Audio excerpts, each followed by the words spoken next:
for phoning. We are still talking to Val Bissland, who is Center of Lifelong Learning from University of Strathclyde. Yes, so welcome back again. Our main topic today, how we can change and do things to uplift our mood and we feel better in this long winter. The main thing is when there's less light and we're out less, that affects our whole mood through our hormones being affected.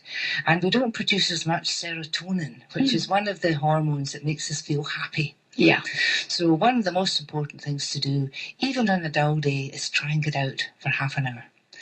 A walk, even if it's just to the post box or just anything at all. Just getting even to your garden. Yes. Walking around in your garden. If you don't even have a garden, just getting out. Real daylight makes a difference. And also, the chances are, if you go out, you'll meet somebody. Exactly. And that's the other thing that we miss. We miss human company if we're living on our own, especially. Somebody might be passing in front of your house with a dog or a baby or themselves. Absolutely. Or a milkman or a postman. Everybody out there is usually pleased to Yes. speak.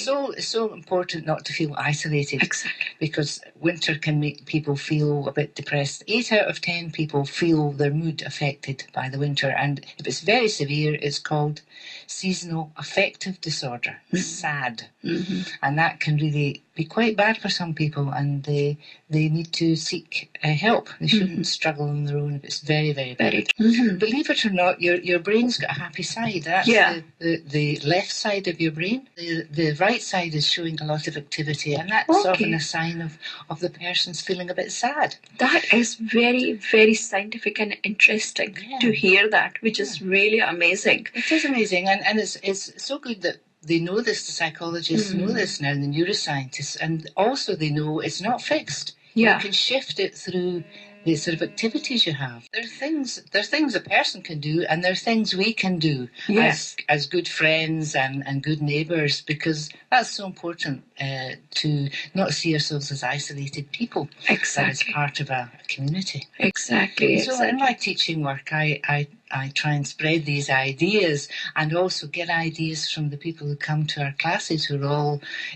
not all retired, some are still partly working, but mainly they're people from 55 onwards right up into their 90s. When it is really an important time of their lives, isn't it, to get to know these things. And also people can think, well, I'm now retired, I don't have to go out now in the winter. But that's a very bad idea. Yes. Because then you're cut off from other people. Very true, very true. So our classes form a place, a centre really, where people can come and have a coffee, meet others. Something to look forward in daylight, in daytime, and meeting friends, as you said, and sharing your views and ideas. People come up with great ideas. It's wonderful the changes now that you can make if you have a really good vegetable-based diet with lots of what I call a rainbow diet, full of different colours. Yes, the more the colours, the better it is for us, isn't it?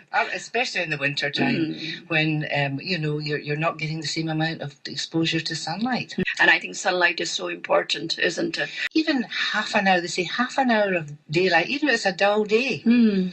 Get out for half an hour in the actual light. So there's 5-6 times more light outside than say in your kitchen. Yeah. And it begins to then change these hormones in your body that begin to lift your feeling of well-being. Yeah. So you were going to talk about what is your favourite recipe of the soup? So I'm very fortunate. I've got a little bit of garden, and I've got kale in my garden. And now kale is a really old Scottish vegetable.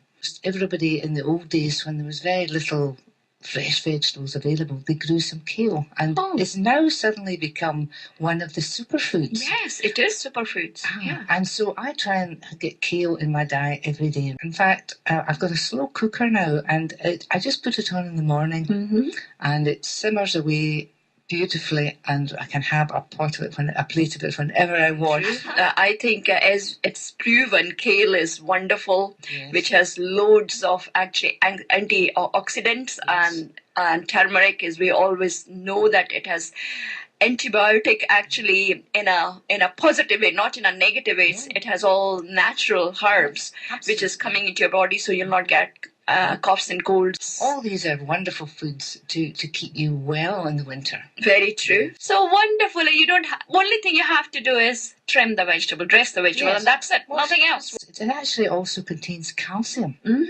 Which you'll not think of. You think calcium only milk. Yeah, isn't but it? it's not. It's got more calcium than any other vegetable that we consume, and that's so important in the winter as well. Yeah. Because when you're not getting sunlight, it's the vitamin D that is made in your skin from sunlight that helps your bones to keep them strong. So forms of calcium in your food is terrific. So you were telling us about that. What else you can do? There might well be days when it really is difficult to get out. So it's always a good thing to have supplies in the house of certain things. For example, packets of soup. If you can't get out to buy vegetables and so on. Lots of things in your store cupboard that will keep you going for at least 3 days. The other thing is, occasionally you hear in the news that so many people have lost power when the snow falls and brings down the power cables lines. and all. Yeah, so it's a good thing to have battery-powered light. Now, you can, of course, have candles, but there are little battery-powered lights you can have, and also there are battery-powered radios as well. So you don't need to always have your radio plugged in. If you have some batteries, that means you're still keeping in contact with the outside world, even if your electricity's cut, because that means your television's off, your computer's off. Yes, nowadays everything is affected, even the heating system, even the, you name it, your cooker, everything. Yes, you can't charge anything up. But if you have a few supplies like that, make sure you've got all the medication that you need so that you're not going out and risking a fall trying to get to the chemist and so on. So taking a few precautionary measures like that, you will probably never need them, but it means that you've got peace of mind. Yes, preparing for winter is really good idea, what Val is suggesting, which I like it, actually. You should always have a contact number for your next of kin or the person who could come to your aid quickly. So tell us, it was so interesting to hear that you were saying loving the winter. Yes, that's an attitude. I love the winter, love the things about it that are different. I think it's wonderful having 4 seasons in the year, not just the same weather all the time. And it's to appreciate. I'm a photographer, so I appreciate these changes, the autumn leaves, and then it begins. All the leaves have gone, and then we begin to get wonderful light when the sun comes up. It's low in the sky, and it's brilliant. And it's being able to notice these wonderful natural things, even the way the light in the city, even the way the light strikes buildings is different. And so being enjoying and appreciating the difference that winter brings.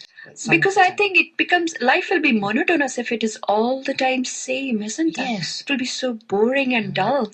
So it's quite nice to look forward for different seasons, as you said. If you begin to moan about the winter, you'll actually make it worse. Exactly. And you're shifting the good thoughts out of the left side, and you're having all these negative thoughts. So remember your left side, you have to keep it active, healthy and fit with not bringing too many negative thoughts on our right side, as the Val said, so we have to really be careful. There are a couple of websites, if you have access to the internet, that are very useful. One's called readyscotland.org. It's really got a very good section on how to survive the winter. It's very practical. And the other website is nhsinform.scot, and they have very good advice as well about getting through the winter. And again, they're both practical advice. They're not really dealing with your mental state. They're dealing more with the practical issues, what can happen in winter time and how it is useful to have these know things. Where to switch off your pipes, know how to switch off your that's really important. Burst pipes and all that. Once you're in a panic, your mind goes blank. Yes. Even the normal things you can't, even your dear and near numbers which you know off heart, you will not think or remember. So having an emergency list of provisions that you've got in the house and people to contact just gives you peace of mind, and your family as well. Anything else you want to tell our listeners before you go? Well, I think it's important if you are down and you're doing all the right things and you're still feeling a bit low, then speak to somebody. Pick up the phone. Don't feel I can't be bothering anybody. You must talk to somebody because that's the best thing you can do. And those of us who have neighbours who are on their own, doesn't matter what age they are, if they're in the house, it's nice for people to know there's somebody who knows they're alive and is keeping an eye on things. So it's that sort of thing that's very important. So it's about doing things for yourself that will lift your mood, but it's also about talking to others, and you'll lift their mood too in the process. Yes. So things will get better. And also getting out of the house every day, getting some fresh air and sunlight, half an hour a day, if it's at all possible, is great. Thank you very much, Val Bissland, coming to our studios. We should take your tips and advice for our listeners, which is wonderful. Thank you very much.